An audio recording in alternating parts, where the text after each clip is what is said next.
അടിമുടി മാറ്റം വരുത്താൻ ഒരുങ്ങി കേരള ബ്ലാസ്റ്റേഴ്സ്. ജനുവരി ട്രാൻസ്ഫർ വിൻഡോ ചർച്ചകൾ സജീവമായിരിക്കെ മുൻ വിദേശ താരമടക്കമുള്ളവരുമായി ചർച്ചകൾ നടത്തിയെന്ന് സൂചന.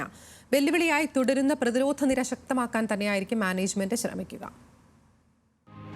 ഈ സീസണിൽ ഏറ്റവും കൂടുതൽ ഗോളുകൾ വഴങ്ങിയ ടീമാണ് ബ്ലാസ്റ്റേഴ്സ്. 14 മത്സരങ്ങളിൽ നിന്നായി 25 ഗോളുകളാണ് ഇതിനോടകം ടീം വഴങ്ങിയത്. പ്രതിരോധം തീർക്കുന്നതിൽ ടീം തുടരുന്ന വീഴ്ച തന്നെയാണ് തലവേദനയായി മാറുന്നത്.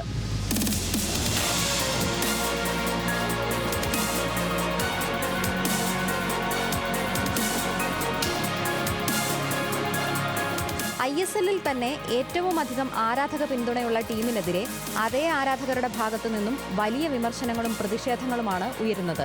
പരിശീലകനെയും താരങ്ങളെയും തിരഞ്ഞെടുക്കുന്നതിൽ മാനേജ്മെന്റിന് സംഭവിച്ച പിഴവ് പലതവണ ചൂണ്ടിക്കാണിക്കപ്പെട്ടിട്ടുണ്ട്. ജനുവരി ട്രാൻസ്ഫർ വിൻഡോയിൽ മികച്ച പ്രതിരോധ നിര താരങ്ങളെ എത്തിക്കാനാണ് ബ്ലാസ്റ്റേഴ്സ് ലക്ഷ്യമിടുന്നത്.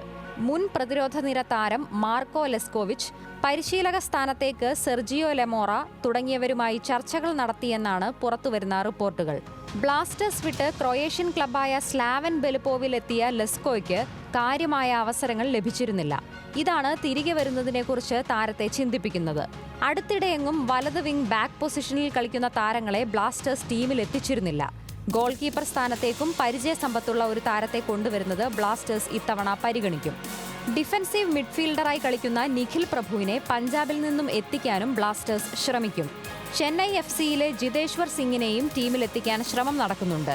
പുതിയതായി എത്തുന്ന പരിശീലകനുമായി ചർച്ചകൾ നടത്തിയ ശേഷമാകും പുതിയ സൈനിങ്ങുകളുമായി ബന്ധപ്പെട്ട അന്തിമ തീരുമാനമെടുക്കുക. ന്യൂസ് മലയാളം, കൊച്ചി.